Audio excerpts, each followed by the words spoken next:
بسم اللہ الرحمن الرحیم۔ السلام علیکم ورحمۃ اللہ۔ آج کی ویڈیو ایک ایسی پاک باز خاتون کے بارے میں ہے کہ جن کو ہمارے پیارے نبی حضرت محمد صلی اللہ علیہ وآلہ وسلم نے 4 عظیم عورتوں میں شامل کیا ہے۔ وہ 4 عظیم ہستیاں حضرت خدیجہ سلام اللہ علیہا، حضرت فاطمہ سلام اللہ علیہا، حضرت مریم سلام اللہ علیہا اور حضرت آسیہ سلام اللہ علیہا ہیں۔ آئیں بات شروع کرتے ہیں فرعون کی شادی سے۔ فرعون مصر نے ریان بن ولید کی پوتی حضرت آسیہ کو شادی کا پیغام بھجوایا۔ یاد رہے، ریان بن ولید وہی بادشاہ تھا جو حضرت یوسف علیہ السلام کے دور میں تھا، اور وہ حضرت یوسف پر ایمان بھی لایا، اور اس نے حضرت یوسف علیہ السلام کو عزیز مصر بھی بنا دیا۔ خیر، جب حضرت آسیہ رضی اللہ تعالی عنہا کو فرعون نے شادی کا پیغام دیا تو یہ ان کے والد اور حضرت آسیہ کو بھی ناگوار گزرا، کیونکہ فرعون مصر پہلے دن سے ہی ظلم و بربریت کے مشہور تھا۔ لیکن فرعون نے اپنی بادشاہت کے زور پر جبراً حضرت آسیہ رضی اللہ تعالی عنہا سے شادی کر لی اور دھمکی دی کہ اگر یہ شادی نہیں کریں گی تو آپ کے والدین کو قتل کر دیا جائے گا۔ شادی ہونے کے بعد بھی اللہ پاک نے حضرت آسیہ رضی اللہ تعالی عنہا کو فرعون سے محفوظ رکھا اور وہ آپ پر قادر نہ ہوا۔ اس بارے میں مفسرین لکھتے ہیں کہ شادی کی پہلی ہی رات جب فرعون حضرت آسیہ رضی اللہ تعالی عنہا سے ہم بستری کے لیے کمرے میں گیا تو اللہ نے اس پر نیند کا ایسا غلبہ ڈالا کہ وہ ساری رات ہی سویا رہا۔ کچھ کتابوں میں لکھا ہے کہ اللہ نے فرعون کو نامرد کر دیا تھا، جس وجہ سے وہ حضرت آسیہ سلام اللہ علیہا سے صحبت ہی نہ کر سکا، اور بعض نے لکھا ہے کہ فرعون کو ایک ایسی عجیب بیماری تھی کہ طبیبوں نے اس کی ساری عمر صحبت سے منع کر دیا۔ دیکھا جائے تو یہ بھی حضرت آسیہ سلام اللہ علیہا کی ایک طرح سے کرامت بھی ہے کہ اللہ نے انہیں کیسے فرعون کے ناپاک جسم سے محفوظ رکھا۔ بعض روایات میں فرعون کی ایک بیٹی کا ذکر بھی ملتا ہے۔ آپ کو یہ بتاتے چلیں کہ وہ لڑکی انہوں نے کس سے لے کر پالی تھی۔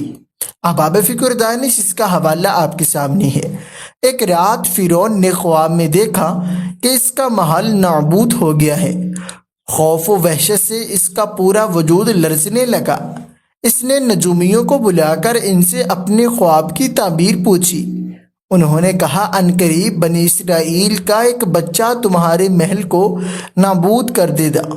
اس لیے فرعون نے حکم دیا کہ بنی اسرائیل میں جس کے ہاں بھی لڑکا پیدا ہوا اسے فوراً قتل کر دو، لیکن اگر لڑکی پیدا ہو تو اسے قتل نہ کرنا تاکہ ان کی نسل باقی رہے۔ جب حضرت موسیٰ علیہ السلام پیدا ہوئے تو ان کی والدہ نے فرعون کے سپاہیوں کے ڈر سے حضرت موسیٰ علیہ السلام کو ایک صندوق میں رکھ کر دریا میں ڈال دیا۔ دریا سے ایک نہر فرعون کے محل کے پاس سے بہتی تھی۔ یہ صندوق بہتا ہوا اس نہر میں چلا گیا۔ فرعون نے حکم دیا کہ اسے محل میں لا کر کھولا جائے۔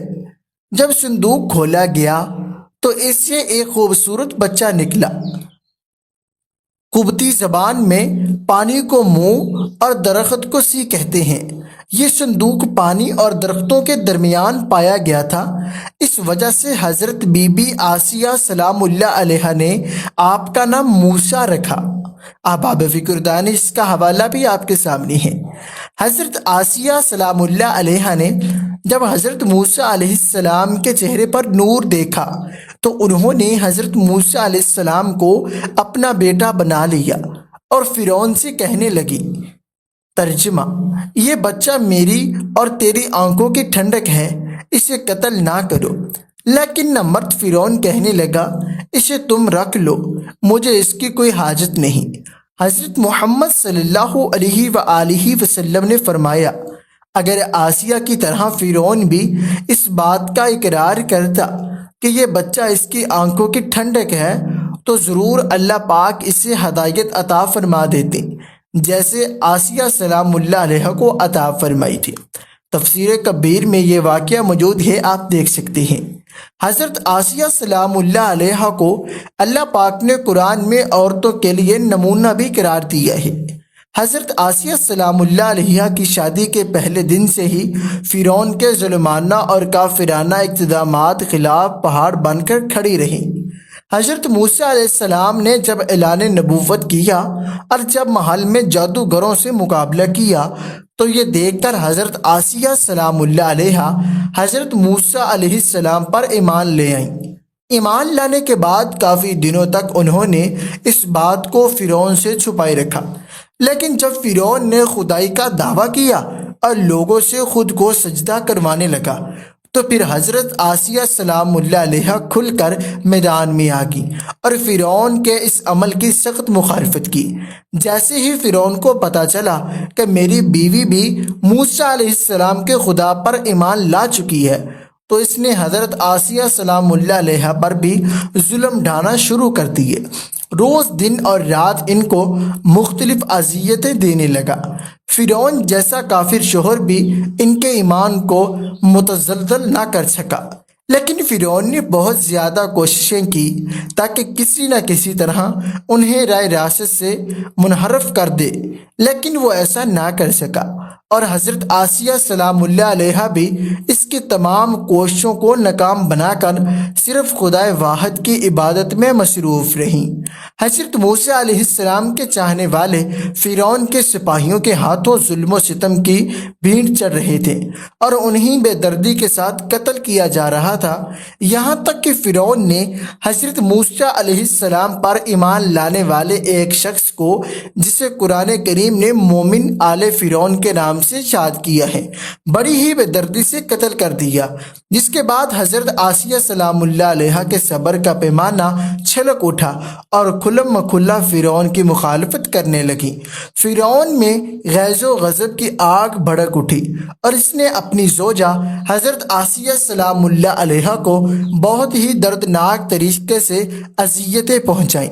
اس ظالم نے ان پر بڑے بڑے عذاب کیے، ان کو بہت زیادہ مارا اور زد و کوب کیا اور چومخا کر دیا، یعنی 4 گھنٹوں میں آپ کو گاڑ دیا۔ حضرت آسیہ رضی اللہ تعالی عنہا کے چاروں ہاتھوں پیروں میں لوہے کے قلعے ٹھوک کر چاروں کونوں میں اس طرح جکڑ دیا کہ وہ ہل بھی نہ سکتی تھی، اور بھاری پتھر آپ کے سینے پر رکھ کر ان کو ریت پر دھوپ میں لٹا دیا اور پانی بند کر دیا۔ اللہ اکبر! ایک دفعہ ذرا سوچے تو صحیح دوستو کہ تنہا عورت اور ظالم و جبر شوہر کا محل ہاتھوں اور پیروں میں کیلیں ٹھوک دی گئی ہیں، گرم ریت پر لٹایا ہوا ہے اور سینے پر ایک بھاری پتھر رکھ دیا گیا ہے، پھر بھی حضرت آسیہ سلام اللہ علیہ ایمان پر عظیم و استقلال کیسا تھا؟ ان مصائب کے باوجود قائم و دائم رہیں اور فرعون کے کفر سے خدا کی پناہ چاہی۔ ایک روایت تو یہ ہے کہ فرعون نے حضرت آسیہ کی کھال اتروا دی اور پھر ان پر چٹان کو گرا دیا۔ اللہ اکبر! آپ کا مزار پر انوار مصر میں ہی واقع ہے۔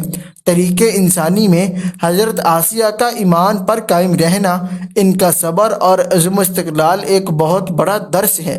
اس میں کوئی شک نہیں کہ عورت کے اندر اتنی طاقت موجود ہوتی ہے کہ وہ ہر طرح کے ظلم و ستم کے آگے پہاڑ بن سکتی ہے۔ اللہ پاک سے دعا ہے وہ ہم سب کی بے حساب مغفرت فرمائے، اور میرا کریم اللہ ہم سب کو محمد و آل محمد اور صحابہ کرام رضوان اللہ علیہم اجمعین کی گزاری ہوئی زندگی پر عمل کرنے کی توفیق عطا فرمائے۔ آمین ثم آمین یا رب العالمین۔